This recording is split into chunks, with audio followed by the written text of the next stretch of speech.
بسم الله الرحمن الرحيم الحمد لله رب العالمين صلى الله وسلم وبارك على عبده ورسوله نبينا وإمامنا محمد وعلى آله وصحبه أجمعين أما بعد.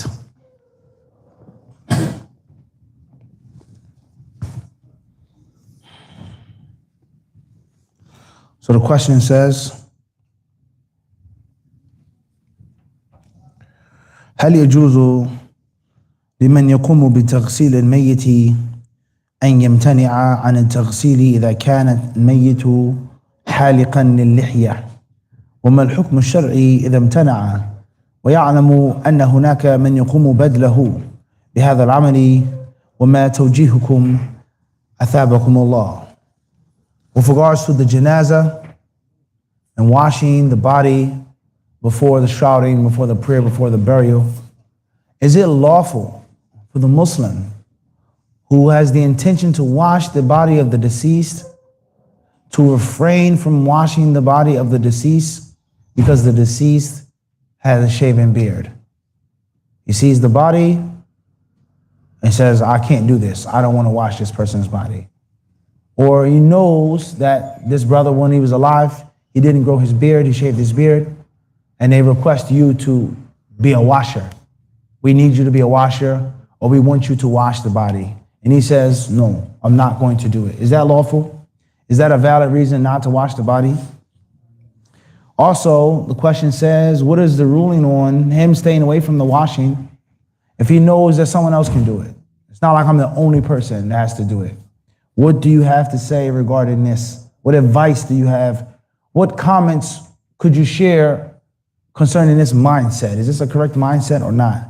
May Allah reward you. Al-Jawabu, the answer says, لا بأس أن يمتنع لما فيه من الزجر عن هذه المعصية فقد ثبت أنه صلى الله عليه وسلم امتنع من الصلاة على قاتل نفسه وكذلك على من عليه دين ولم يخلف له وفاء وكل ذلك تحذير من هذه المعاصي.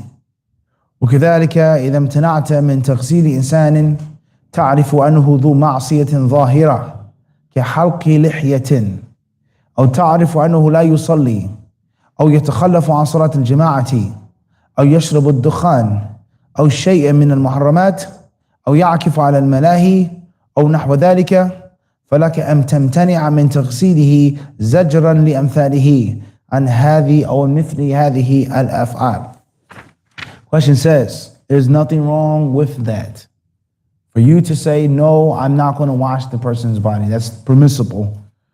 And the reason why it's permissible, he says, is that will be a means of pushing people, keeping people, hindering people, shunning people from these sins. It's a sin, it's unlawful, it's haram. He's still a Muslim, but I don't want the people to think that it's okay and it's acceptable. I don't want the people to think that it's okay and that it's acceptable. Now just stop and think about this right now. You may say, oh, this هذا شديد يعني, this is harsh. Oh, هذه فيه غلو يعني. Right? كم من حالق اللحية. يعني, how many people don't grow their beards? How many people shave their beards today? That's a little harsh. But just think about it.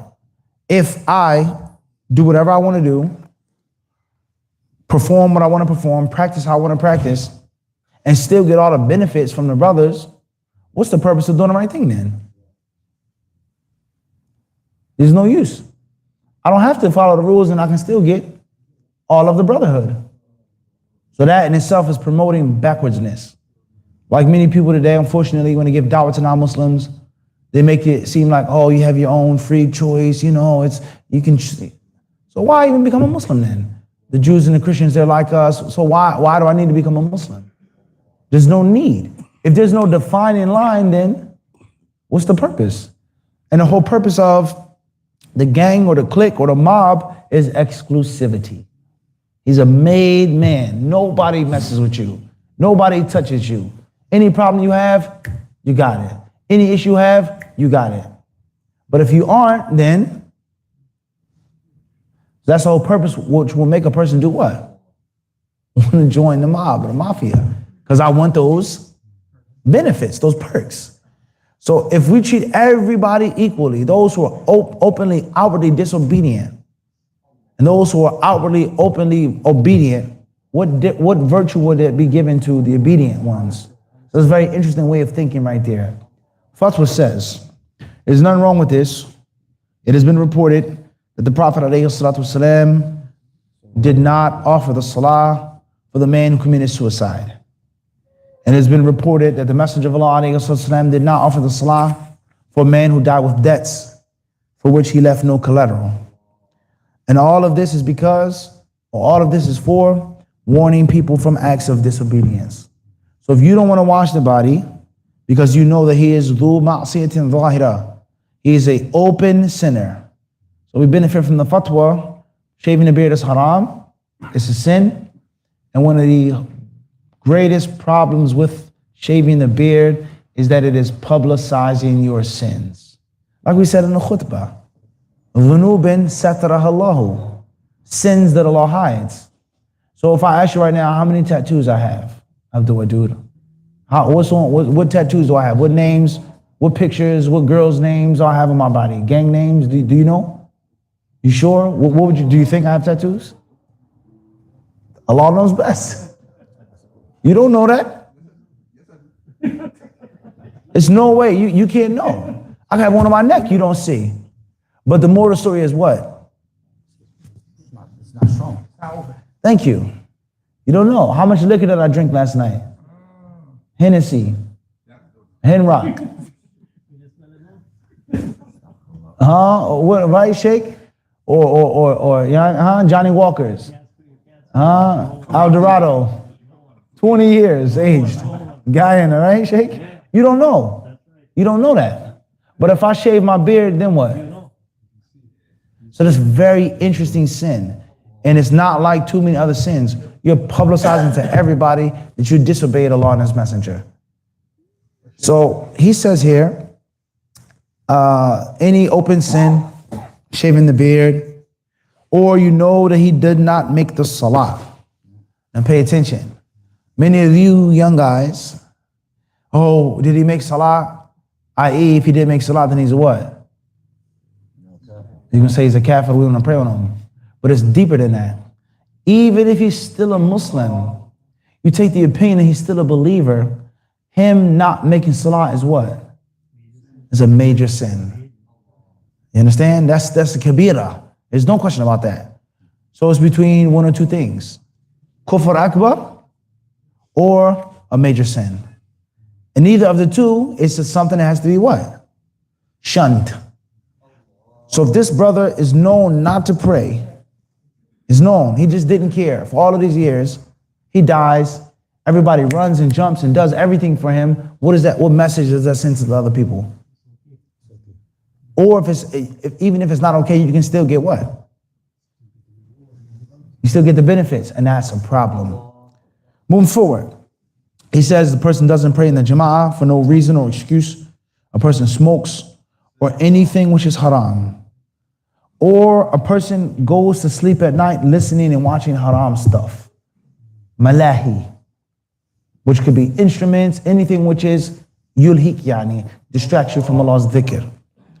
He then states, ولكن معلوم أن تغسيل الميت وتكفينه من فروض الكفايات التي تلزم المسلمين فإذا لم يوجد أحد يغسله فإنك تغسله ولا تمتنع وذلك لأداء هذا الفرض أما إذا وجد من يغسله أو يغسله فلك أن تمتنع إذا وجدت من يقوم بهذا الفرض فإن النبي صلى الله عليه وسلم لما امتنع عن الصلاة على من عليه دين قال صلوا على صاحبكم فدل على أنه لا يمتنع لكل أو لا يمتنع الكل وهذه معاصٍ وذنوب لا تخرجه من الإسلام ولا تدخله في الكفر ولكنها ذنوب يستحق عليه عقوبة ولكن إذا علم أو علم أنها منتشرة فاشية بكثرة وأن الذين يفعلونها قد يتوبون منها إذا سمعوا أن فلانا الزاهد والعالم توقف عن الصلاة عليه أو توقف عن تغسيله فلعل ذلك يكون زاجرا لهم فأنت إذا امتنعت من تغسيله ومن الصلاة عليه فلا بأس عليك إن شاء الله Fatwa then states, it's well known that washing the Muslims, shrouding them, etc., the janaza, is fard kifaya. It's something that some Muslims have to do and not all Muslims. Everyone isn't individually responsible, but somebody has to do it. Someone has to carry out that task. So therefore, if there's no one that can do it, then you have to do it. And if there are other people who can do it, then that's a different story. All right. The Prophet ﷺ, he said about the man who died with debts and he didn't leave behind any collateral. He said, Sallu ala sahibikum. Pray upon your brother. I'm not going to pray, but you can pray. So he never forbade the people from making salah over him. But he himself did not lead the salah, showing the people he didn't make the salah, because if he did, that would have been a major virtue. The Prophet himself prayed over him. The Prophet himself made dua for him. Sallu ala sahibikum. Mufti then states, so this proves, is that if a person stays away from prayer or ghusl or kafan, that's lawful, even though these sins don't take them outside of the fold of Islam. They don't become kuffar. Don't go to that extreme. Man who shaves his beard is still a Muslim. He's not a kafir. However, they deserve punishment. Uquba, it's haram, it's impermissible. He then states, but if you know that these sins are widespread, most people are doing it, and if they hear that Fulan didn't pray over him, Fulan refused to wash him, Sheikh Fulan, Imam Fulan, then perhaps that will stop them. Perhaps that'll wake some of them up, say, wait a second, he's soft, he's merciful, he didn't?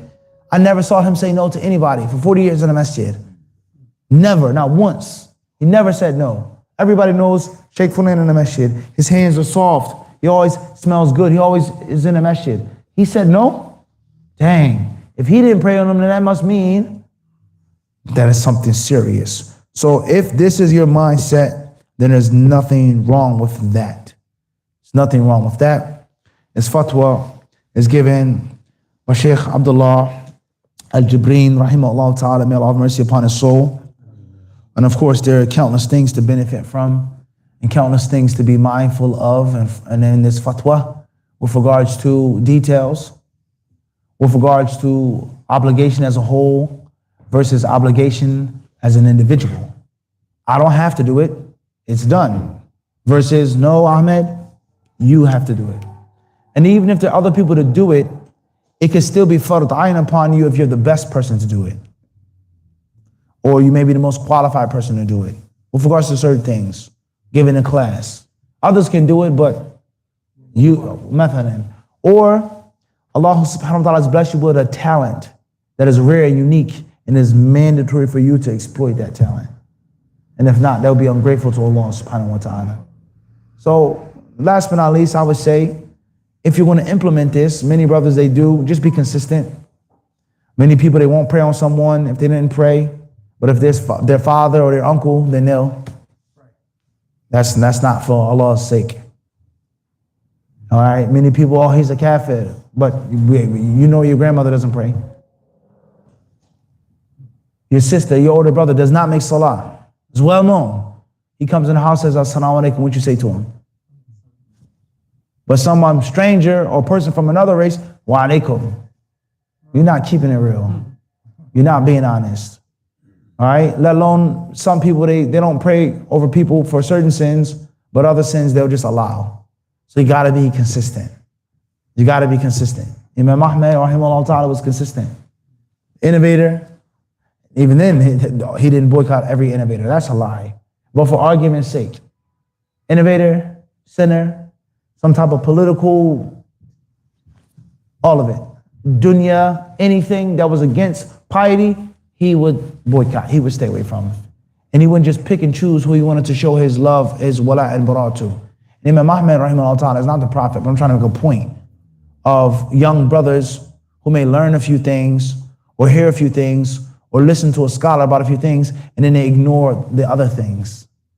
And that's a problem. And oftentimes it comes from lack of sincerity. People just look for somebody to beat up and pick on. The kufr is in your own household. The bid'ah is in your own household. You keep silent about that. Some other person, you know, that's a problem. May Allah Azza wa Jalla help us and guide us. Wallahu ta'ala anam.